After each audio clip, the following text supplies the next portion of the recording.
ऐसे लोग जिनका पूरा जीवन प्रॉपर्टी बनाने में, वाहन खरीदने में, माता के साथ अच्छा तालमेल बनाने में, सुखों के पीछे दौड़ने में गुजर जाता है। यानी कि इनका पूरी लाइफ का जो सार होता है वो ये सब चीजें हैं। फोर्थ हाउस से रिलेटेड चीजें जितने भी होते हैं वो है। तो ऐसे लोग जो जिनका मन बहुत साफ होता है, जो लोग सामने वाले पर आंख मूंद कर भरोसा कर लेते हैं, इनकी मेमोरी बहुत अच्छी होती है। 2 महीने पहले कोई चीज रखी है, उसको आज मांगेंगे तो अभी उठाकर दे देंगे वहां से। ट्रू हार्ट होते हैं, ओवर सेंसिटिव कह सकते हैं, ओवर थिंकर भी होते हैं। आई थिंक आप समझ रहे होंगे मैं किसकी बात करने वाला हूँ। जी हाँ मित्रों, आज मैं बात करने वाला हूँ कर्क लगन अथवा कर्क राशि की। ये दिसंबर 2025 का जो गोचर है वो कैसा रहेगा। तो नमस्कार मित्रों, मैं शर्मा सुनील ओम श्री हरि एस्ट्रो में आपका स्वागत करता हूं। आज हम बात करेंगे दिसंबर 2025 के ग्रहों के गोचर की, जो कर्क लगन मतलब कर्क राशि के लिए कैसा रहने वाला है।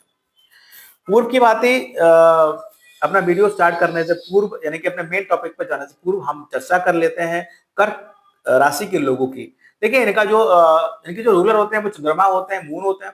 मून मन का कारक होता है, मून माता का कारक होता है। तो इनमें जो है माता का नेचर, मदर नेचर होता है। ये सबको एक समान समझते हैं, किसी में छल या किसी में छोटा बड़ा ये नहीं रखते। दिल के बहुत साफ होते हैं, सामने वाले पर आंख मूंद कर भरोसा कर लेते हैं। ओवरऑल मैं कहूं कि बेसिकली कि एक फीमेल अगर कोई कैंसरियन है तो वो द बेस्ट एक फैमिली ओरिएंटेड हो जाती है, क्योंकि इन लोगों में एक जो गुण होता है वो फैमिली ओरिएंटेड होता है। तो फीमेल कैंसरियन एक की एक अच्छी फैमिली हो सकती है। वो अपनी फैमिली में एक अच्छी मदर, एक अच्छी लेडी, एक अच्छी फीमेल ऐसा वर्क कर सकती है। अब देखिए यहाँ बात करें इनके नेचर की, देखिए वाटरी साइन होता है इनका, तो ये ओवर सेंसिटिव भी होते हैं और मूविंग नेचर होता है। तो कहीं ना कहीं इनका मन चलायमान रहता रहता है। चंद्रमा जो है मन का कारक है। आपकी भावनाएं, अवभाव, आपकी संवेदनाएं, विचारों को चंद्रमा नियंत्रित करता है। थोड़ा ध्यान, मेडिटेशन करना, भगवान शिव की उपासना करना, उनका ध्यान करना कहीं ना कहीं हमारे मानसिक स्थिति को सुदृढ़ और हमारे चंद्रमा को मजबूत कर सकता है। तो बेसिकली हमारे एस्ट्रोलॉजी में चंद्रमा को जोड़ा गया है, वो भगवान शिव से जोड़ा गया है। तो जो लोग चंद्रमा वाले हैं, जो लोग कर्क लगन अथवा कर्क राशि के लोग हैं, उनको शिव उपासना करनी अत्यंत आवश्यक है। जिनका भी चंद्रमा वीक है उनको भी शिव जी की उपासना करनी चाहिए। इसके अलावा नक्षत्रों की बात करें, पुनर्वसु, पुष्य, अश्लेषा, गुरु, शनि और बुध और प्लस चंद्रमा, ये बड़े मेजर प्लेनेट का कॉम्पैक्ट फॉर्म होता है कर्क लगन अथवा कर्क राशि के लोग। तो इस प्रकार ये अपने आप में एक अच्छी पर्सनालिटी है, एक डिफरेंट पर्सनालिटी है, जो चाहती है कि उसके घर में हमेशा सुख सुविधा बनी रहे, जो चाहती है कि उसका एक अच्छा घर हो, एक अच्छा वाहन हो, जो चाहती है कि अपनी माँ के साथ वो सदैव अच्छा नेचर बना के रखे, अच्छा संबंध बना के रखे, जो सबको एक समान देखते हैं, जो किसी में भेदभाव नहीं करते, जो जिनका नेचर एक मदर के नेचर की तरह होता है, मदर नेचर होता है। तो इस तरीके की शख्सियत होती है आपकी कैंसर असेंडेंट, यानी कि कर्क राशि।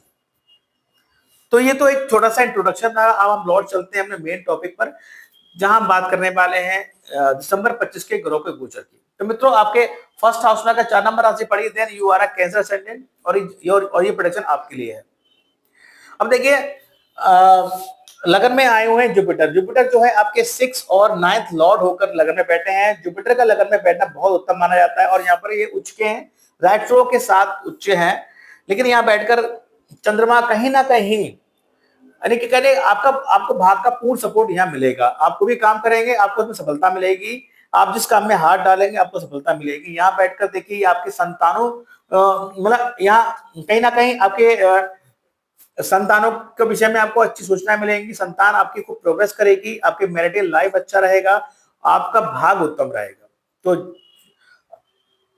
कहते हैं लगन का जो बृहस्पति है वो पत्रिका में व्याप्त सैकड़ों दोषों का निवारण करता है। अब वो यहाँ पर होता दिख रहा है। फाइनेंशियल पॉइंट ऑफ व्यू से, बिजनेस के पॉइंट ऑफ व्यू से बहुत अच्छे योग यहाँ जुपिटर बनाए हुए हैं। हालांकि रेट्रो थोड़ा सा एफर्ट्स कराएंगे, लेकिन रिजल्ट आपको पॉजिटिव देंगे।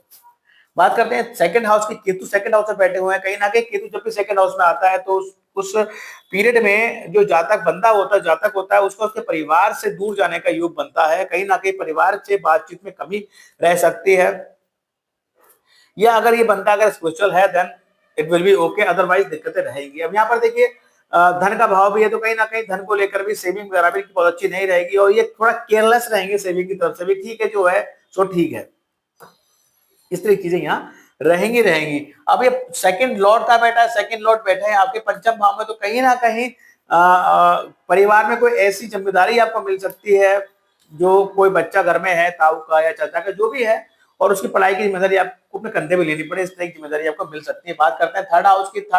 थर्ड लॉर्ड बैठे हैं आपके पंचम भाव में। थर्ड लॉर्ड का पंचम भाव में बैठना यानी कि कहीं ना कहीं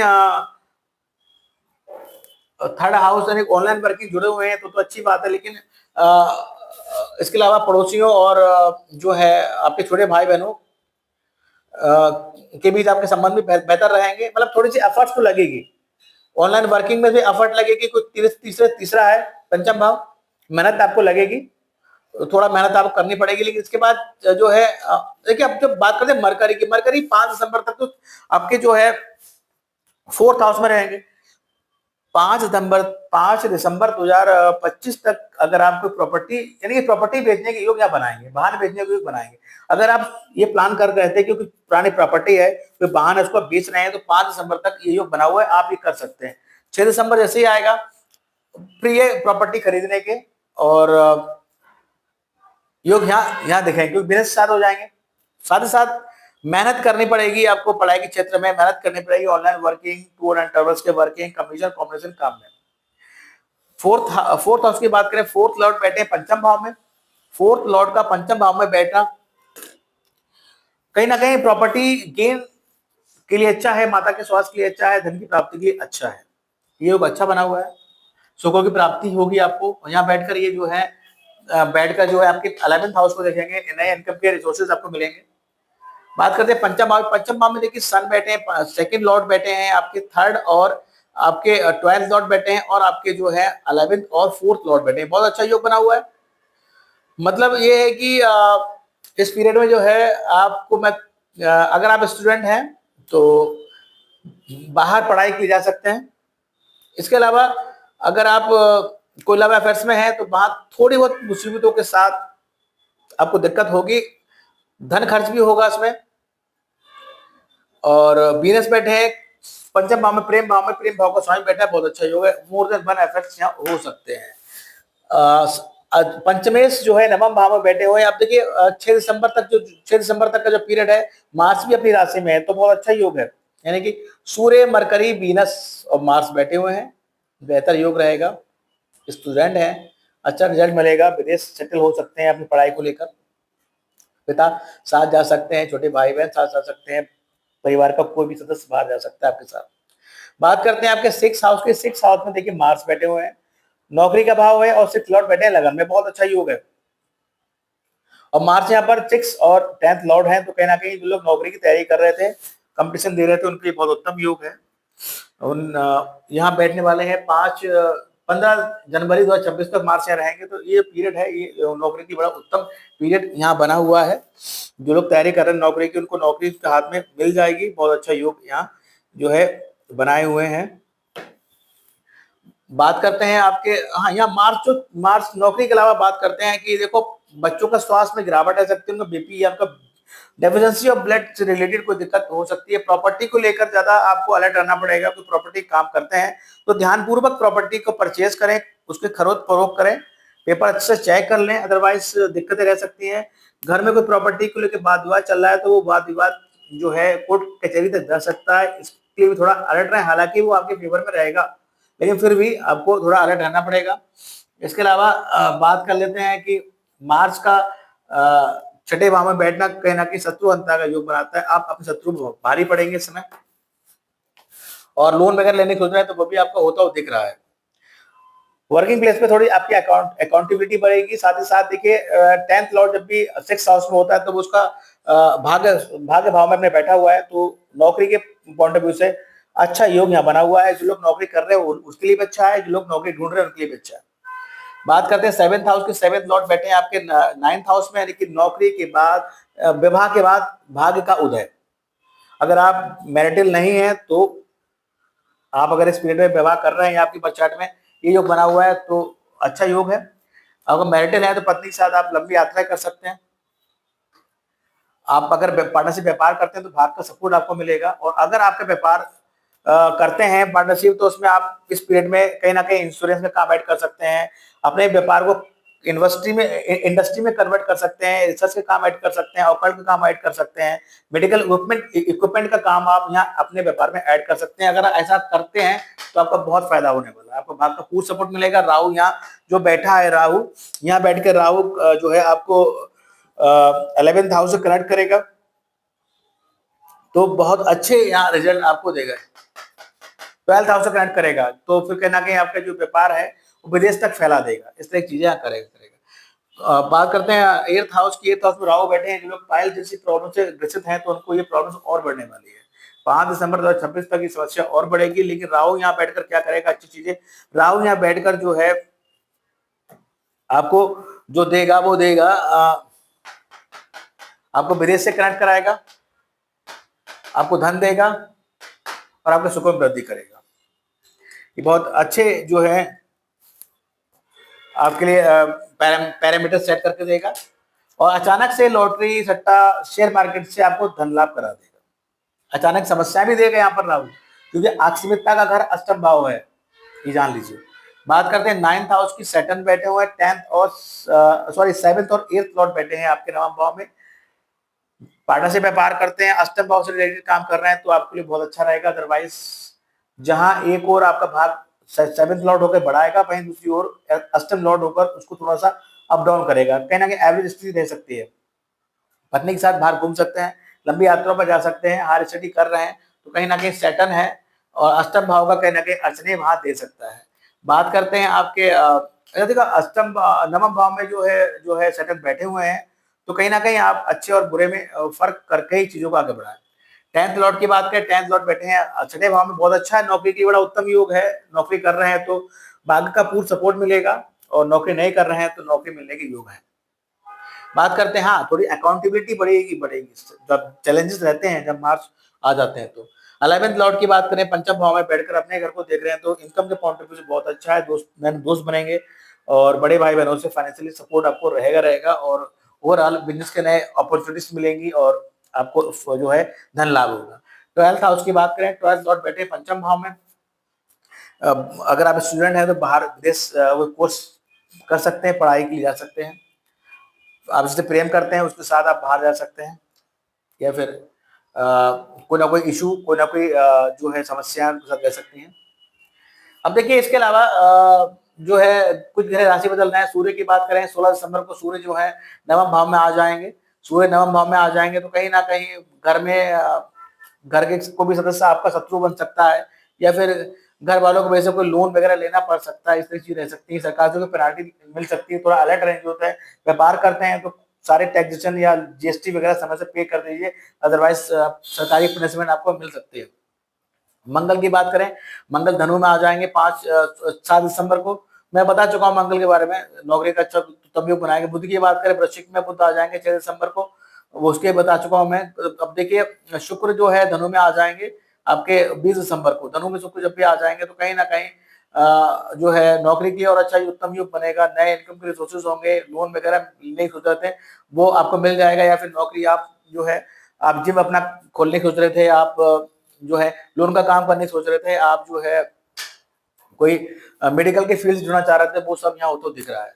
इसके अलावा देखिए बात करते हैं आपके लिए कि आपकी क्वालिटीज, आप टू हार्ट पर्सन होते हैं, मैं बोल चुका हूँ। आपके लिए लकी राशियां टॉरस, स्कॉर्पियो, पाइसेस है। हेल्थ इश्यू आपका 19, 20 और 21 दिसंबर को हेल्थ इशू रह सकता है। स्ट्रेस 24, 25, 26 दिसंबर रह सकती है। एक्सपेंसिव टाइम आपका 6 और 7 दिसंबर रहेगा, यानी कि इन 6 और 7 दिसंबर को आपको अपने जो एक्सपेंडिचर से रिलेटेड जो भी आपका निर्णय है उसको पोस्टपोन करना है। उसको आपको इन दिनों में खर्चा नहीं करना है, अदरवाइज बड़ा खर्चा हो सकता है और बाद में आपको पछतावा होगा। अब बात करते हैं रेमेडीज की। देखिए अमावस्या 19 दिसंबर की है और राहु अगर आपकी जन्म पत्रिका में अच्छे नहीं है, नेगेटिव इंपैक्ट दे रहे हैं, तो आप सुबह जल्दी उठिए, ब्रह्म मुहूर्त में उठकर श्री विष्णु सहस्त्रनाम का पाठ कीजिए, बहते जल में नारियल प्रवाहित कीजिए। नहर की व्यवस्था नहीं है तो सामर्थ्य नारायण मंदिर दान दे सकते हैं, किचन में खाना खा सकते हैं इनकी रेमेडीज के रूप में। आप मंदिर में साफ सफाई कर सकते हैं, कपूर की फ्रेग्रेंस ले सकते हैं। ये सब रेमेडीज हैं, छोटी छोटी रेमेडीज हैं जो आप अपने दैनिक व्यवहार में शामिल कर सकते हैं और राहु के नेगेटिव इंपैक्ट को कम कर सकते हैं। केतु की बात करूं, केतु के नेगेटिव इंपैक्ट कम करने के लिए आप डॉग फीडिंग कराइए, आप स्पिरिचुअल बुक पढ़ सकते हैं, आप मंदिर में जाके ध्वजा आप भेंट कर सकते हैं। पूर्णिमा 4 दिसंबर को पड़ेगी। मन एकाग्र है नहीं रहता, मन में बड़ी व्यथाएं रहती, समस्याएं रहती हैं, स्वास्थ्य भी खराब रहता है, स्वास्थ्य भी ठीक नहीं रहता। तो निसंदेह आप पूर्णिमा वाले दिन आप खुले आसमान के नीचे जो है चंद्रमा को निहारिए, 10 मिनट तक आप इस टाइप की मेडिटेशन कीजिए। और प्रदोष व्रत जो है आपके 2 दिसंबर और 17 दिसंबर को जो प्रदोष व्रत है, इस दिन आप उपवास रखिए, शिवालय जाइए, शिव जी पर जलाभिषेक कीजिए और एक माला पंचाक्षर मंत्र ओम नमः शिवाय का जाप आप अवश्य करें। तो कहीं ना कहीं इन सब चीजों निजात आपको मिलेगी, आपको सुधार दिखेगा। चतुर्थी की बात करें, संकट चतुर्थी 7 दिसंबर की है, विनायक चतुर्थी 23 दिसंबर की है। अब देखिए हानियां हो रही हैं, घर में कोई ना कोई बीमार रहता है, बुआ बहन बीमार रहती हैं, या फिर कोई कोर्ट के जरिए केसेस लगे हुए हैं, मेहनत करते हैं फायदा नहीं होता, ऑनलाइन वर्किंग का काम कर रहे हैं या टूर ट्रेवल्स का काम है नहीं चल पा रहा है, कम्युनिकेशन का कंप्यूटर का काम है नहीं चल पा रहा है, तो आप इन सब जटिल समस्याओं के लिए आप जो है इस दिन आप जो है संकष्टी और विनायक चतुर्थी वाले दिन आप उपवास रखें। इन दिन गणेश मंदिर जाएं, उनको लड्डू का भोग लगाएं, उनके चरणों में दुर्वा अर्पित करें। निसंदेह आपकी समस्याओं का निदान आपको मिलेगा। गजकेसरी योग की बात करें, 1, 7, 12, 22 और 29 दिसंबर को गजकेसरी योग लगेगा। ये योग इतना प्रभावी होता है कि जिन जातक जातिकाओं की जन्म पत्रिका में अच्छे भावों में योग लगा होता है, फिर जातक और जातिका पर थोड़ी सी मेहनत से आकाश की बुलंदियों को छू लेते हैं। हम देखते हैं ना हमारे चारों ओर जो भी फेमस पर्सनालिटीज हैं, प्रसिद्ध पर्सनालिटीज हैं, वो उन सबकी जन्म पत्रिका में ये योग विद्यमान रहता ही रहता है।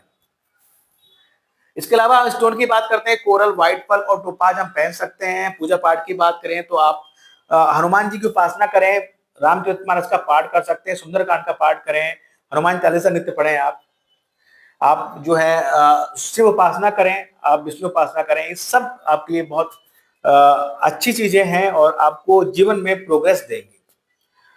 तो मित्रों एक छोटा सा प्रोडक्शन रहा कि कैंसर असेंडेंट के लिए दिसंबर 2025 का जो ग्रहों का गोचर है वो कैसा रहेगा। वीडियो पसंद है तो लाइक कीजिएगा। जिन लोगों ने हमारा चैनल ओम श्री हरि एस्ट्रोवर्ड सब्सक्राइब नहीं किया है, मेरी आपसे रिक्वेस्ट है आप सब्सक्राइब करें। इसके अलावा जो भी लोग आपके संपर्क में हैं और कैंसर असेंडेंट है, उनको वीडियो फॉरवर्ड करें ताकि वो जाने कि उनके जीवन में जो दिसंबर 2025 का जो महीना है क्या घटित होने वाला है और उस हिसाब से वो अपने माइंड को मेकअप कर सके। तो thank you very much. Radhe Radhe, जय माता।